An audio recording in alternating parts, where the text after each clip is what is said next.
Lirit pamalang ba?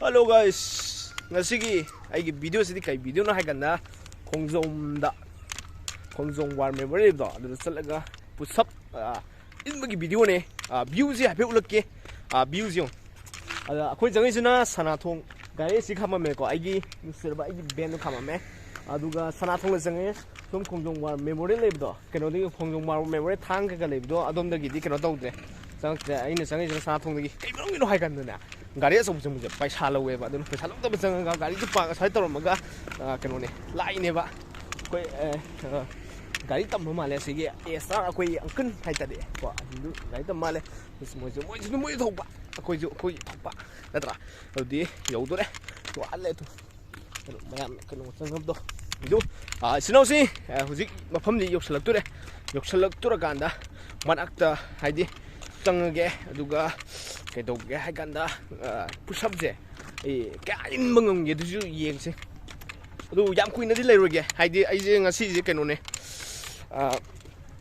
ngasi jai chana ba ma keno da sakada ba akoi testong ko pa adu oigre adu ngasi gi aina mayam da haini sidi ai pusabje kain mangam ge du yengse sinausi video se nungai ne zu khale adu di yowra kan ne mu ulage Halo, sinau mayam punung po salam medina amuko so hanna masai su taram no kare hoji su taram no mu uksari hoji luxury se kano ne ko open gym ne bido Khongjong war gi Khongjong war ai mete Khongjong war hai bidi yai du bu Khongjong war memory le bido open gym do si Khongjong war het sana tro de ge sana thonam de ge janga kanda ya u gni ko ama war memory tha ba thang kano gi du ne tra open gym ne ja open gym je gym sida ai push up in ge मैं पुनः मेंग तामिन सी को आई video सी नुंगाइ ताना गसु नुंगाइ तरगसु मेंग तामिन सी सनौसे ये view ने अखोय sister अमने brother uncle जु यावरी केनो सिदा केनो तोजे अदो आइसे केनो जे वीडियो जे केनो तोना की को साइड एता केनो तोरगे एया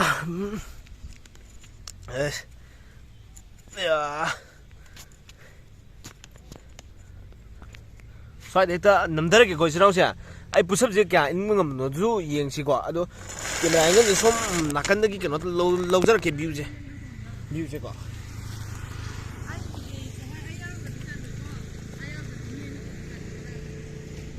hey guys asigi ai video se ke no ne pusap in magi video do ke no ne ai je khulok thoke ajam pa winati ko ai lok thoi je nam da bo they want the pusap si kya in mangam ngono su yeng si atra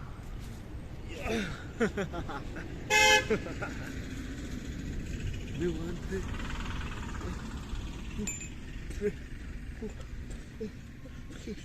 seven, 8, 9, 10, 11, 12, 13, 14, 15, 16, 17, 18, 19,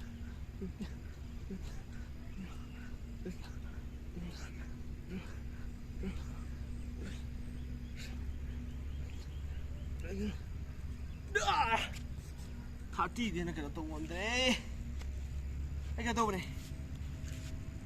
Yang kan in mga movie na tida sum video je. Ay pam je na kena tahu bugi video ni. Thati di in kaya. Kau sinau siya. Aduh, ini namu. Amu kasu taram kau ingi. Memang pun memang tak minat sih.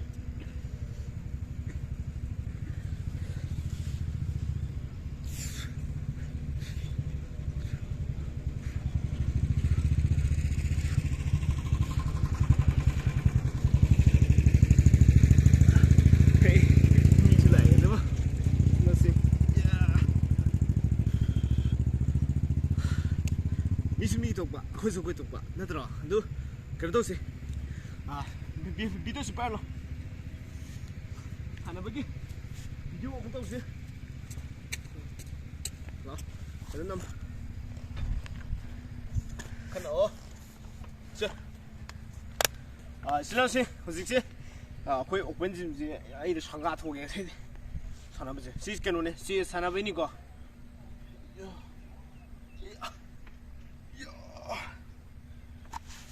ꯈꯣꯡꯁꯦ ꯁꯨꯃꯥꯏꯅ ꯇꯧꯕꯤꯔꯣ ꯑꯗꯨꯒ ꯁꯨꯃꯥꯏꯅ ꯁꯨꯃꯥꯏꯅ sumana sumana sumana yam taroige pull up che round thunge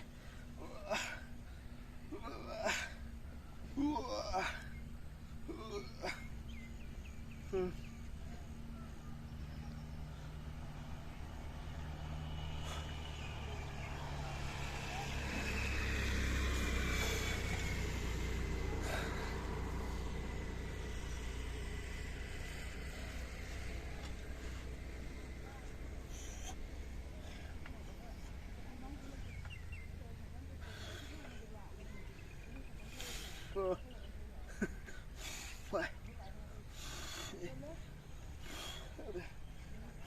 8, 9, 10, 11. Tiyan, adadi. Asidam sana si. Sino sing. Kero ni, kasi si kero ni thang pidu lo re. Som sana si. Thang pidu. They want to. Mo to ke sina kai gina kana be kine ko 1 2 3 4 5 6 7 8 9 10 yeah be ini Biak sana beli sini sih.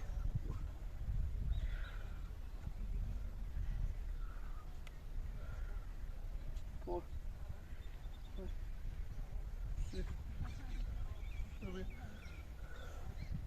8, 9, 10, 11, 12.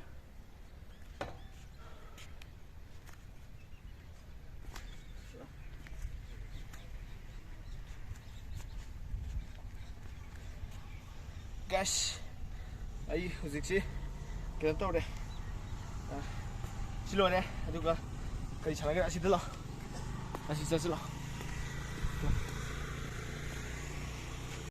ꯁꯨꯃꯥꯏꯅ ꯄꯨꯂꯞ ꯑꯣꯜꯂꯣꯀꯣ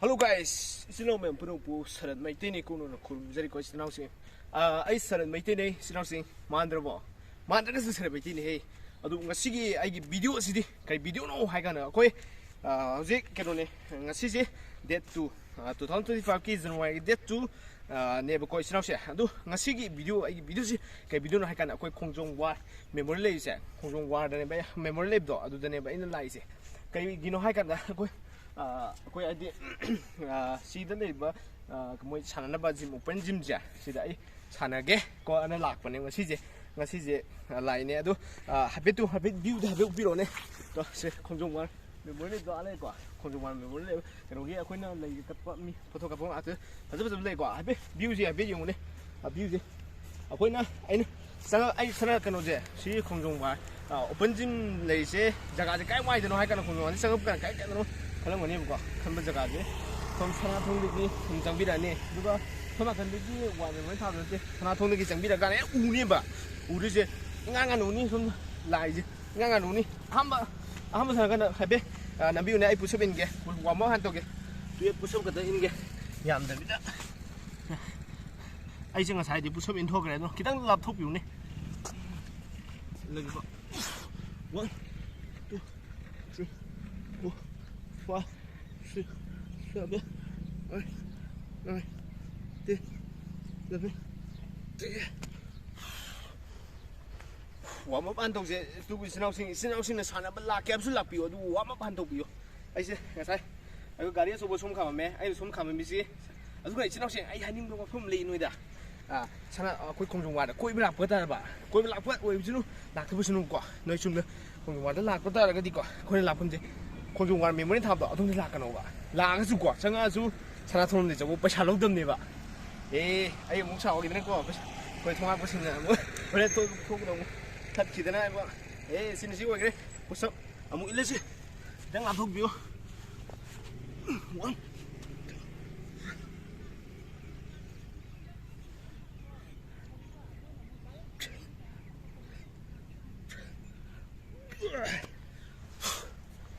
ngasai pusap ai 50 ga tu mi chang illi phulling kan sagal ora ka no torok bane namak video bane so me ga ju ke tar je chana se ya ka ro hose ngasi round loi pai se ko wa ma se am tang ka tok sing ge pusap am tak injin ge ba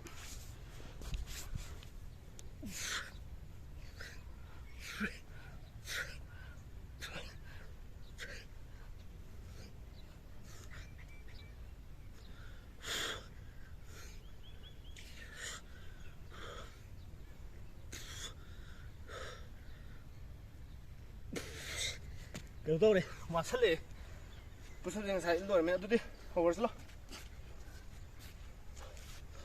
si sản là bây giờ cây sản là bây giờ干đấy si gì à si gì biết sản là bây giờ nè cô biết coi xoay gì cái nó cái này đuôi yến xí sản là cô hồi cái cô ready try thôi à try thôi cái nó to round đôi tàu rồi cái nó tàu cái si gì 15 เลยนะล้วนรองหน่อยทุ่งอะไรก็15ตัว 1 2 3 4 5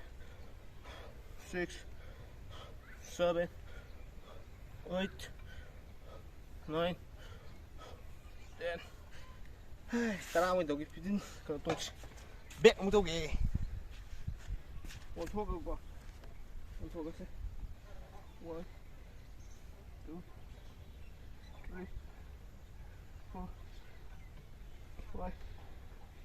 5 6 7 8 9 aduga arle jidi moi habe phamba sana bagini aduga si ani jidi si ga na ka lepa ji jamane du sidon thon jarje somda habe upiro somda habe upiro 시즈나 그래서 나베가 지에 사람이니까 아니 잘 풀 타밤이지 이 사람이네 한편 필요 ai bị gấp tất cả đi xong cho ai kiện tụng này xong làm giờ với sản lạc của nó trò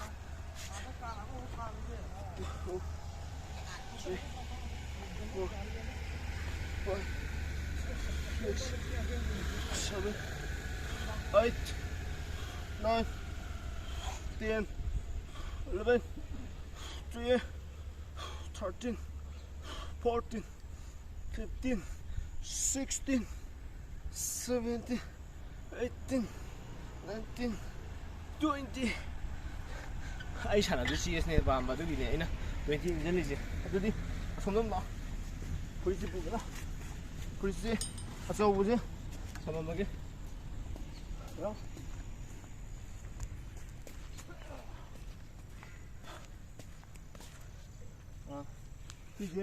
Thì sản là bây giờ tôi try sản phẩm này mà cô mà chị sẽ plus sản in bên này mà cô à tôi in bây giờ cái máy tôi adon đây nằm bên này cái tôi cái season á makan mari su ta cái rồi đi makan anh đi bay đi am xong đi mỗi cái nó sản phẩm này tôi sản phẩm hay bị các piro các cái máy đó cô có chuyện linh nó bay đi cái đó bạn yang ngầm mồi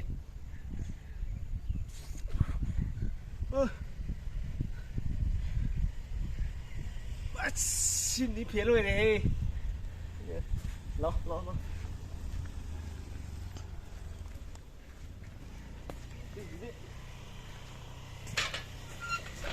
chị gì qua một đồng cái này chán mấy cái ăn mấy cái thằng nó bốc cái này gì qua một đồng cái này nó sẽ gì à phết làm biểu này thằng thằng qua một đồng cứ chỉ phải nó cắn nó bay từ ta đi coi xin nó xem mà chờ qua một đồng thôi qua một đồng cái này gì đi à phết làm biểu này co bữa em sản mình mà giao cái số là biểu qua ai số tôi là thì rất tệ si anh đi được tí sửa đấy tôi giờ bên mùng này cái sáng ngay gì đó là biểu mà mi anh đi tàu một số hiện là cần luôn chắc tao sẽ nói cái ngoài này không ăn được thôi mà nó sẽ làm cái tàu kiểu này quả một kín này xin này qua quả một kín chỉ trai sang mấy giây là thoát ra cái tàu kia chứ gì chỉ trai thoát ra cái tàu kia qua đó chỉ số cái này khá là sao là cái này làm gì rồi 시지 뭐 시엔맥이니까 시죠. 시엔맥 시엔맥이네. 시엔맥 둥림 놈이.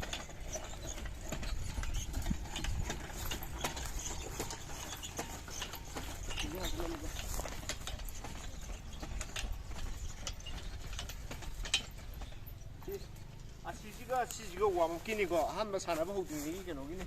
나와 손도 나와.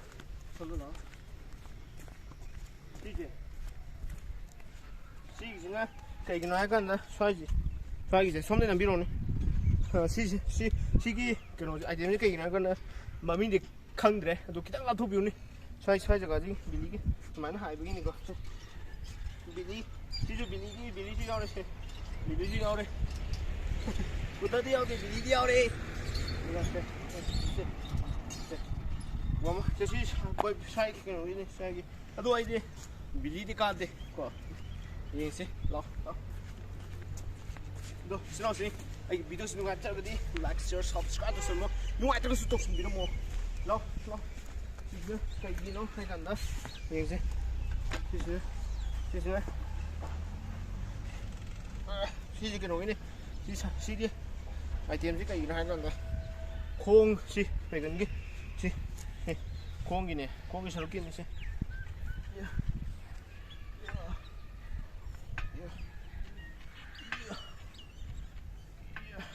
나간다 맨날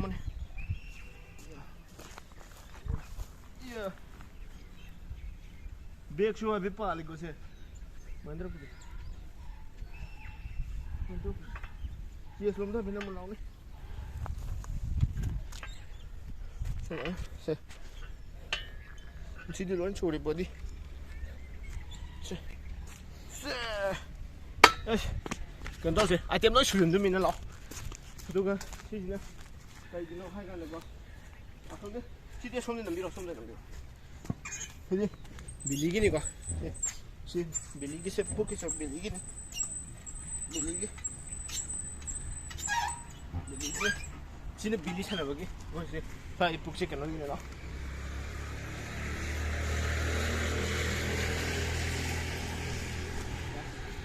자 시즈는 그이기요 남대로 시즈는 그이기나 간다 밀리 차나 보이니 거세 원 칼람 넘2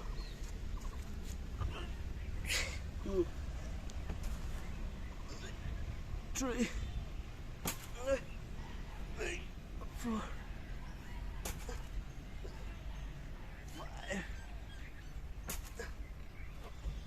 6 7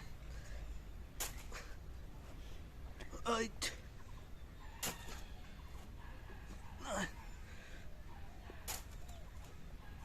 10 Delicate, palette. Đó. Ngồi ra đây. Anh đi thật tương ai đây. Xí nữa. Xí nữa rồi.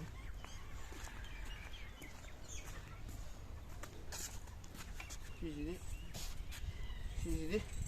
Thôi. 잘하고 뒤에 그 워머또 보기. 들어오니까 아이템 워머또 보기. 시 아이템 이거 들어 아이 미엘로나 손대 안 빠이기나. 손대 내가.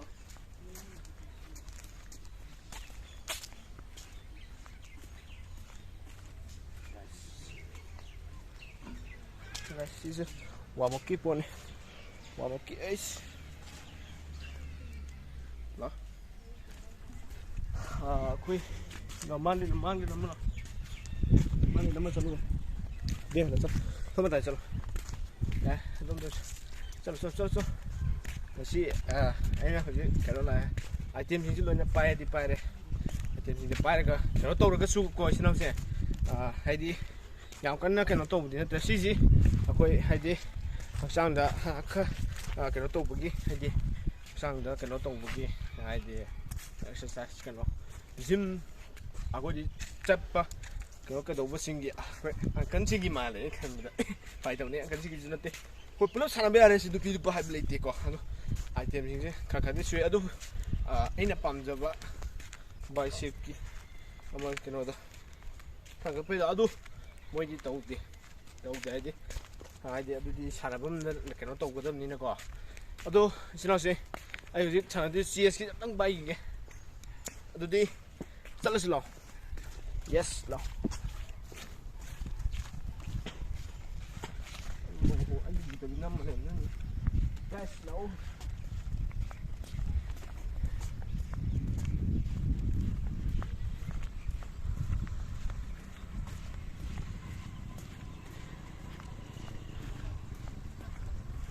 시제 앞에 아동들 발비오네. 사이 아마 대응 공기답다. 그냥 공기지. 원. 와. 시 비행 감들에. 아이 와, 이거 지금 비디 웨트 불럽 징어 거든요. 웨트 아이 웨트 꺄노. 아이 이거 손이 남미로네. 아이게 아이 웨트 호직 래 이제 70 웨트 70 호직 가로 또 그래. 웨트 70 징더미나 야데 아동들 남비오네. 아이 손들 그런 떨어게. 진짜 생로 웃음 우브라. 이거 시제. 근데 이제 봐 시에 사나 비지 당 떨어키기. 1 2 3 다 되면 비우. 4 사실 냉중을 빠는 비우. 4 7 8 9 10 11 13 14 15 16, 17, 18, 19, 20. Diba? Sinawsin. Ay sa pick sa na video. Adum taga parga kano tawsi. Lasan na ba kano tawsi. Ay am kuinay na ngang bi dui taning ngam da bi ai. Taning di jo khang ye ye ngu mi nang loi ba bai. Hey bye. Shije. Kano tawsi. Atai item loi pai loi re ko. Shije kano tawi ga 시제 트라인 토이 어흠 또 오게 거 1 2 3 4 5 6 7 8 9 làm thơ cái đâu ấy tiền luôn từ 원 토ப்பு 원진 몇점만 하면은 좀더 원 토게 공기난 토걸 해주는 패치는 파는 1 2 3 4 5 6 7 8 9 10 11 Yep.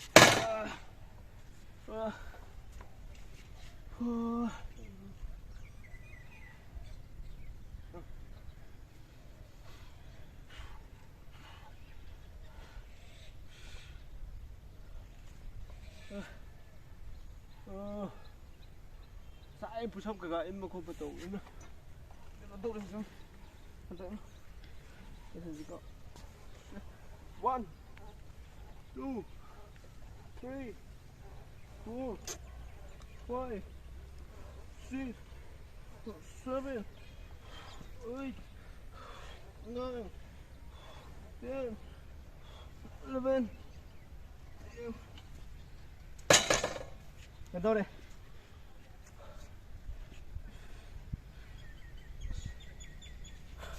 Guys, ai push up 좀그 nó in người hay ai nó video học của năm mà nó tao vậy qua một sang cái cái nó tao thuộc rồi bà lạc vào gan đã rồi ai push up super in người đó smell thằng này cũng gì khác đi qua đi nó sai gì ai 이라 부컬럽 지금 컬럽 정도 아이 왜 차변디 징이면 지금 왜 차변디지 그차 그거 징에 근데 핵상지 딱 그거 또 레드 밀리디 카드 guys 밀리디 카드 밀리 카드 버스 수능생 지금 파이다니 사카도 넘브라 세 앞에 무슨 거 무슨 가비 묶거나 돼 지나세 예 뿡었다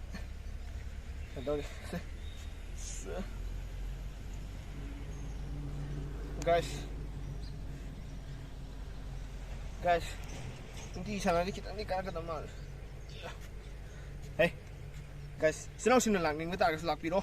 Adi ngasi da magtidi video sim dang sada losin derge de sinaw sing kusap ahung ga den ge kita hap thupyo. Diamond push up. 1, 2, 3, 4, 5. Si diamond push up si ay mga din ingam di. Yaman yun iman gre na. 2, 3, 4, 5, 6, 7, 8, 9, 10.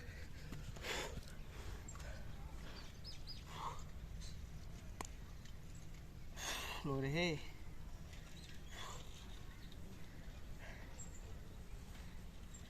Guys, siadre.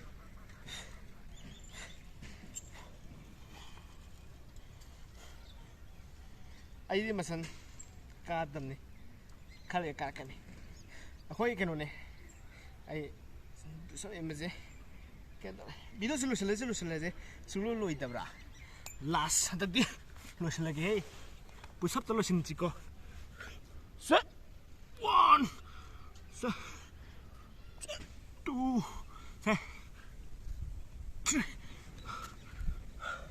Oh, sudah sih. Masih dapat tadi. Seramai tina. Kayak kamu buat tadi. Video begini. Baik tu ni. Sudah sih. Video sebentar salah saja. Ini kena tore. Jangan. Wah, baik kita kaya kita. Kari wah bah. Sudah sih. Masalah sih ngasih dapat video sih. Thank you. Sampai ay video yang video dah. Hingga tengah pun untuk seri. Sunday dah panjang video tengah kan ni. Panjang video. Masalah sih kau ngasih gitu ya. Hello guys. Howsik sih na. Kamai tu punai kan dah. Howsik na. Sana boleh sulle. Sana boleh sulle kau. Sabak sih kita pangkat lag pernah. Wari dah. Sana boleh sulle. Sana boleh hal. Hal kau. Hal. Howsik. Tuh. Terus. Betul. Ay gari kamu muda asum. Pakai kamu muda. Muda tunggu ga. Selesai. Selesai. Mang kata ada ngasih. Mang ni kita ntar. Guys. Hino một con này con. Hino một con gì làm nó tội. Xem mà nung shit ai ta đây này. Xem nung shit hôm giờ lấy. Liri shit pemalang ba kata udah. Guys. Wede. Ai video selesai ga ina zoom wangang je. Kento ben ai som ai letra. Memory na hai una ba. Guys. Kamai tu gay. Nungai ibo. Yeah. Guys. Ai di semua na video kuning ya amat tu itu. Ai sang phau ben te. Ai hadi pam je bai ta. Wah, tu na le. Video sih nungai orang ni nungai terus nungai natra.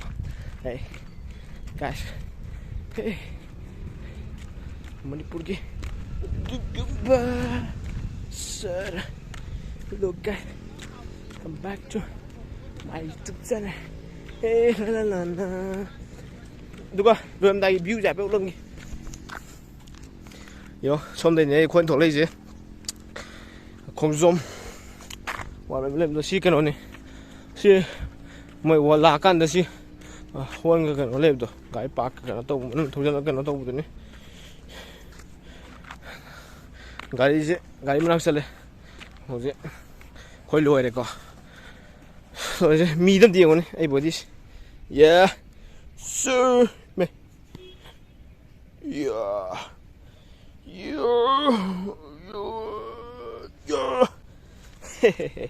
hey guys. Nungari bow, kamay to gay. Hey YouTube family members. Kau nào ni kau sudah kan thôi je. Hey hep pun ni ba. Ini nak lupa. Lansin do mai tay ya. Ay na saral mai tay. Ini lupa na lansin do mai tay. Ini lupa ya mana sores mai tay. NS Entertainment Manipur ko ano.